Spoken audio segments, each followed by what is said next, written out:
This is part 2 of an all-out war scenario. So these sides, like, they're kind of decent in Africa and South America. I'm gonna go with some things might be wrong. Brazil might join the red team, and like Pakistan and India might switch sides. But like it's close enough. I don't really know. Cambodia, I left neutral. Actually, I'm gonna give Cambodia to the red team. And I'm also going to give actually, for protection, Papua New Guinea is going to join the blue team. Indonesia might be a bit off, but this is the best I could do. I don't really, care either. Some of these things might be wrong. But, yeah. So, last video I just made the sides. However, this video, I'm actually going to do stuff. So, the first thing that happens is these two sides declare war. And both sides create a combined army for more centralization and so it's not divided. So all the armies on both sides become one army under one command. However, they are still all different countries. So there's a lot of funds here. The blue team controls much of the Americas. So while the red team is the aggressor, so the red team hopes to take over both the Congo and the DRC and Cameroon to connect West Africa to Southern Africa, as well as Chad to connect it to this area.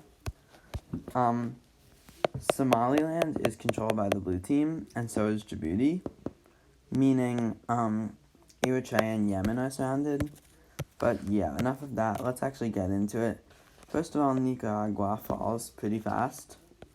And an invasion into Venezuela also goes well for the blue team. Finally, the U.S. makes a landing in Cuba and Haiti both fall. This is big because now it means that the red team controls no territory in the Americas. Also, European forces managed to capture Serbia.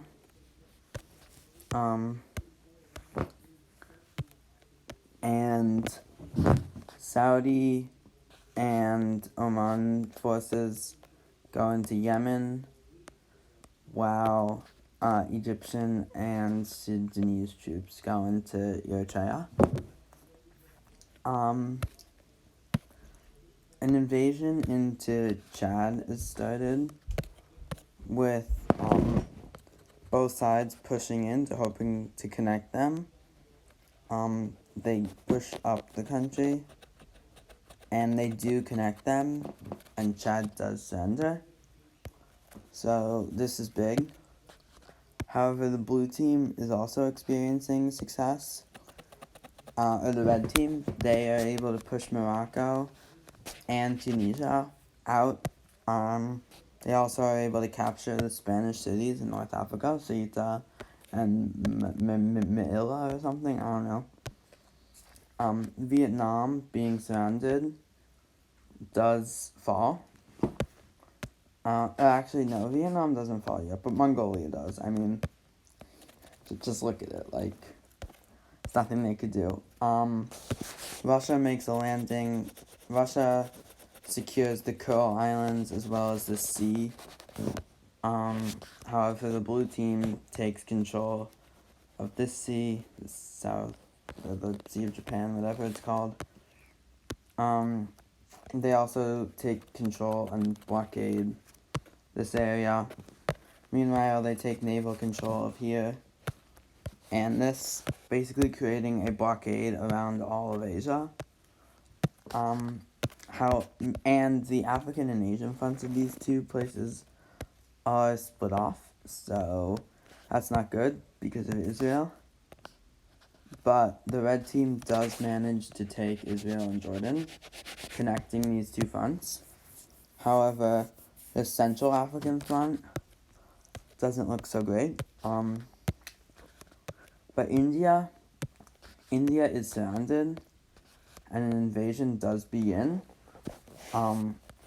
Pakistani forces cross over into Punjab, and they take it. Meanwhile, Myanmar and Chinese troops push into this part of India and into Bangladesh. They take the place. West forces push into West Bengal and down the Indian coast. Meanwhile, they take Sri Lanka and reassert naval dominance over the area around it. They also push down this coast, trapping India. And India surrenders. Is that realistic? Probably not. Would it be a lot more fighting? Absolutely. But I don't really care. And I don't want to seem like some person who just favors the West and everything. Meanwhile, an invasion into Thailand begins. And it surrenders. However, Vietnam does not. And Malaysia surrenders, but the part of Malaysia surrenders. However, the part on Borneo stays. The Gabon and Equatorial Guinea both fall. However, a push is made by the blue team to try to take over the Central Africa region. So, Sudanese and Ethiopian troops push into South Sudan and the East African Federation. They take Juba, and Cameroon and Central African Republic also get taken over. Ethiopian and Somaliland troops take Somalia, and from there the East African Federation falls. Now this is not easy, there's a lot of fighting, but eventually Central Africa does fall to the blue team. However, the red team manages to capture Cote d'Ivoire and Liberia. So, hold up. They managed to capture Cote d'Ivoire and Liberia. And they also push into Georgia. Or they actually push into Azerbaijan, as it is also surrounded. And Georgia falls as well. Meanwhile, the red team lands in the UAE, and they take it, as well as Qatar and Bahrain. Iraqi troops push into Kuwait, and they take control of the Persian Gulf. Oman then also falls to the red team, and now naval control is asserted all over the Arabian Sea.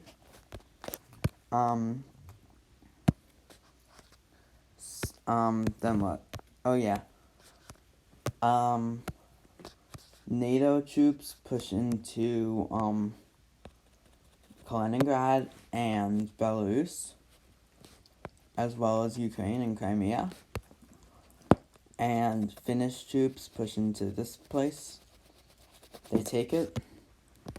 What would happen next?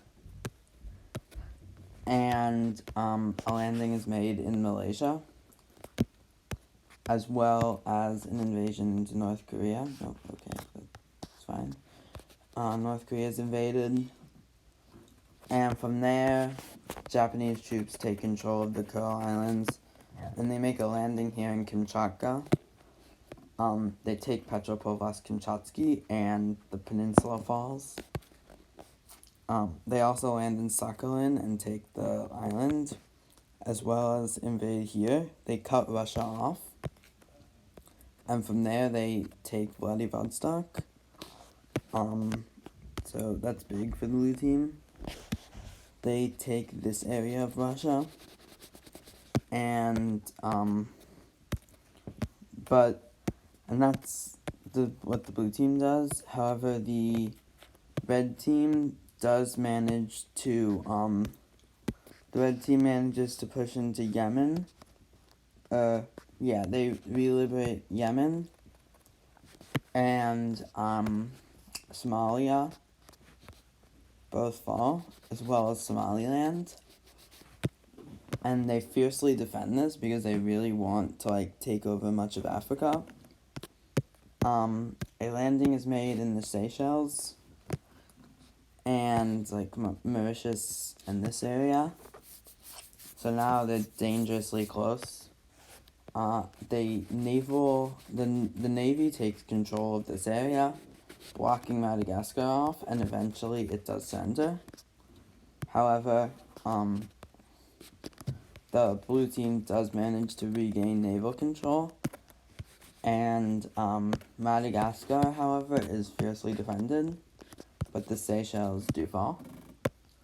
From here, the Maldives fall to the blue team, and Cote d'Ivoire and Liberia, as well as Sierra Leone, are taken back. However, Somali troops, with the backing of basically the entire red team, push into Ethiopia, and they take the country somehow. I don't care if that's not realistic. And and troops from all sides push into Saudi Arabia. And although much of Saudi Arabia manages to escape to Africa, it does have to surrender. And then Eritrea falls.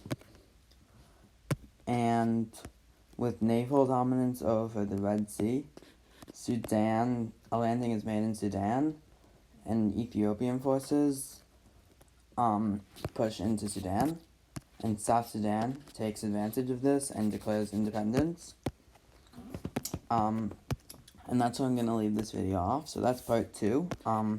It's going okay for both sides. No one's really winning, but no one's losing either. Yeah, that's part 1. Part 2.